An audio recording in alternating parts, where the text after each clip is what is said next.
Hello friends, my name is Rachel and welcome back to the Kneady Homesteader channel. Myself and some other creators are putting up some videos on Heather's channel to keep her channel going in YouTube land while she goes through her recovery process. The goal here is to show how we have been inspired by Heather to do something using the hashtag inspired by Kneady. One thing that Heather inspired me to do was make my own bread. I'm a very visual person, very much a visual learner, and that is one thing that brings me back to Heather's channel over and over and over. I need someone to show me, even if it's a long video, I want to see every detail of the process. And YouTube is a place where you can learn all sorts of things. And I found her YouTube channel, it was actually through it was a planner video. It was a traveler's notebook that she had. And then I saw all the bread videos and completely fell down that rabbit hole. And so today I'm going to be making one recipe that I've done several times and loved each and every time. I'm going to be doing her twist bread. She did a pesto twist bread. She did a cinnamon sugar twist bread. She even did a chocolate twist bread. And I knew when I saw her video, it was a little over a year ago, I knew when I saw that video, I want to make a pizza twist bread. So that's what I'm going to be doing for you today. I do things a little bit differently than Heather does in the kitchen because of the tools that I have, and I'm very much use what you have. So I'm going to be showing you how I make her twist bread. I will link my information below so you can go check out my channel, and I will also try to link everything that I'm using if I can, and of course the recipe down below, and of course I will also link her videos that inspired me. So let's go ahead and jump right in. First, I'm going to be using my bread maker for this recipe. I will talk a little bit more about that later, but we're going to start with 1.5 cups of warm water. And the yeast that we're going to be adding today is instant yeast, bread machine yeast, so I don't let it proof. We're going to need 2 teaspoons of that.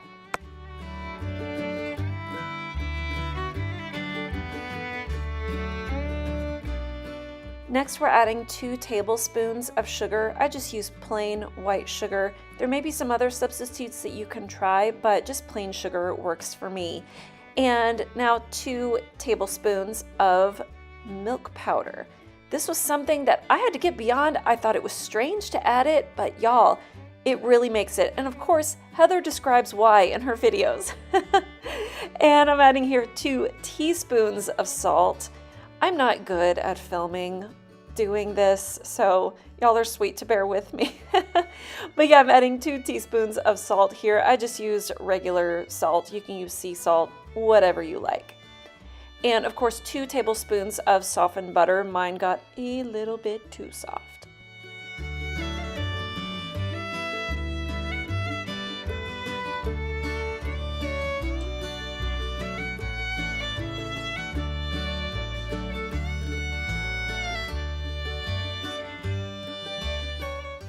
Now, because I'm doing a more savory bread, this is a pizza twist bread, I'm using a teaspoon of Italian seasoning, and then you'll see here in a minute I'm gonna add another garlic type seasoning mix.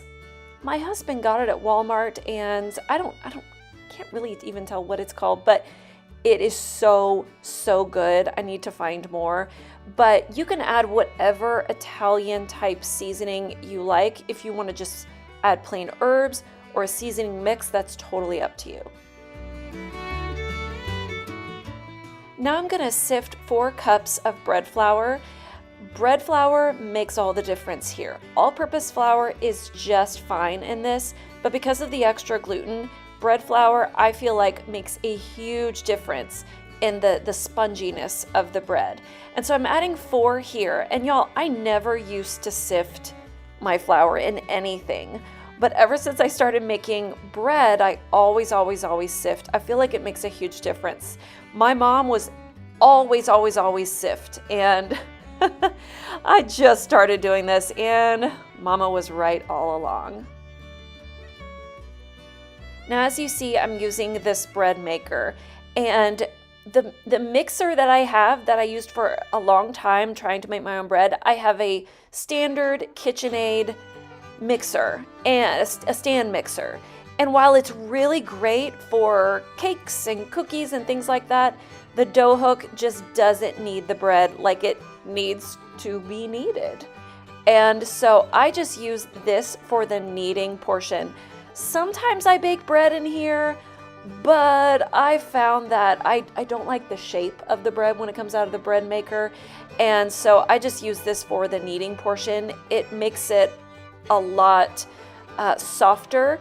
And I also don't have to knead it as much by hand after it comes out of here.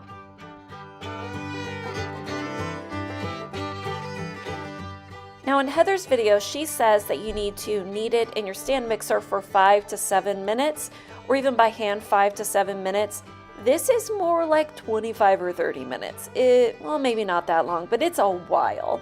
And I just kind of keep an eye on it. I keep the top open so I can keep an eye on it.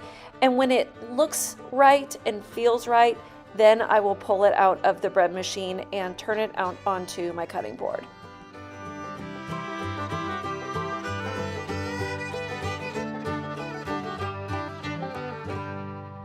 Now, as you see, I'm turning it over on my bamboo cutting board. In the past, when I've done this and it hasn't quite been right, I've added just a little bit of moisture on my hands or some flour to make it just right, but this came out perfectly from my bread maker. Now I'm gonna put it in a bowl and add some olive oil to the bowl.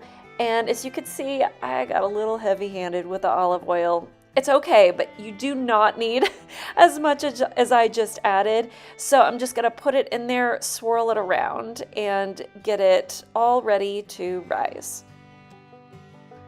I have the perfect little gadget to cover this with. This is I don't even know what it's called, a food cover. It's made out of kind of a muslin cotton. It says we can never have enough nature. I got it from mightyfix.com. And I'm setting it on top of my stove right here for 1 hour to rest. Now let's talk about my bread maker. This is a Regal bread maker. I think it's about 20 years old. I actually got it about 10 years ago on my church's sale swap board. I got it for free, y'all, and it sat for the longest time in my pantry before I was brave enough to actually use it. And like I said earlier, sometimes I do make bread in this, but I don't like the shape that it comes out in. But I will use this to knead bread. I will use this to knead pizza dough, cinnamon roll dough. It works great for me. Now this is probably the best part of this whole process. Got some anger? Man, all you gotta do is get that fist and punch it. So much fun to do that. You can see all that extra olive oil. Oh my goodness, what a mess. But that is such a satisfying thing that it's risen. It's done what it's supposed to do.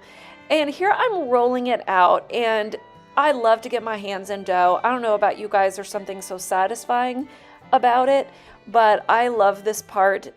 I mean, I could just roll and roll and roll just for the fun of it. And I'm using this silicone pastry mat that I got from Aldi a long time ago. I use this rather than my countertop, even though my countertop is perfectly clean. Now this device, you see me using the Pullman Pan. Heather made me buy this, you guys. I think I got this about 3 or 4 years ago. Perfect for making your own bread so that it looks like store-bought bread. She has so many Pullman Pan recipes on her channel if you're new here, so please go check those out. I got my Pullman Pan on Amazon and I absolutely love it. Now we're gonna bake this bread in my Pullman Pan, and the reason why I brought it out was to gauge what size I needed to roll out this dough, because it's gonna have to fit in this Pullman Pan. So that's why I brought that out. Now I'm taking some shredded cheese. I just like it in the bag. This is from Aldi. Maybe one day when I have more time, I will grate my own cheese, but today we're using grated cheese in a bag. And to make this a pizza bread, I'm adding some pepperonis. And the pepperonis that I got here are from Aldi as well. Almost everything I get is from Aldi, and they are thick cut. And to be honest, you guys, I don't like these. I would prefer the really thin ones, but they work out okay.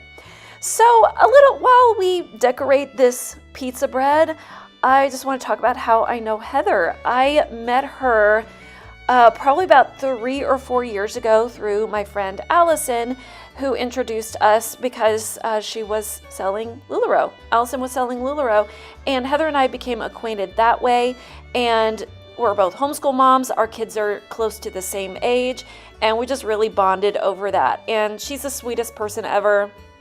I know you enjoy her channel.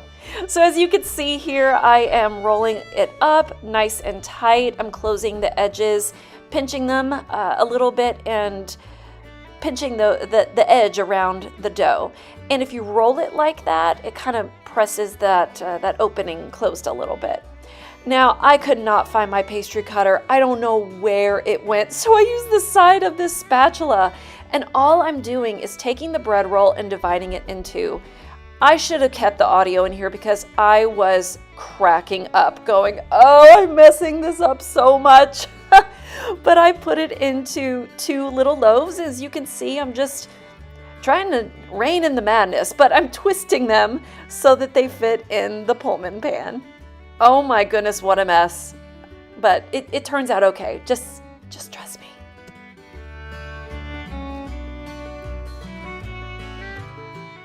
Now I'm putting this back on my stove so that it can rest for 1 more hour, and I'm covering it with a little towel there. And I'm also setting my oven to 400. And yeah, I think Heather uses a convection oven at 425, but I have a regular oven and I set it for 400 degrees. And this is what it looks like after it's risen for an hour. So it's gotten quite a bit larger. And I'm gonna put it in the oven for 30 minutes. And some people it takes 35, but I found 30 or even less works best. And here is the finished product. As you can see, the cheese burned a little bit. Those thick pepperonis got a little burned, but it does not even matter. Look how beautiful. That melted cheese inside the bread on the side tastes so good. And I'm using this bread knife to cut it in half so you can see the middle. It'll look different throughout the bread depending on where you cut it because it is twisted. And you can see that I'm cutting a little slice for myself. I added butter to this, you guys. Oh, it didn't need it, but oh man. I put it on a plate, put a little bit butter on that bread, and wow, so delicious. You can see the cheese in there that's melted, and the pepperoni, yum.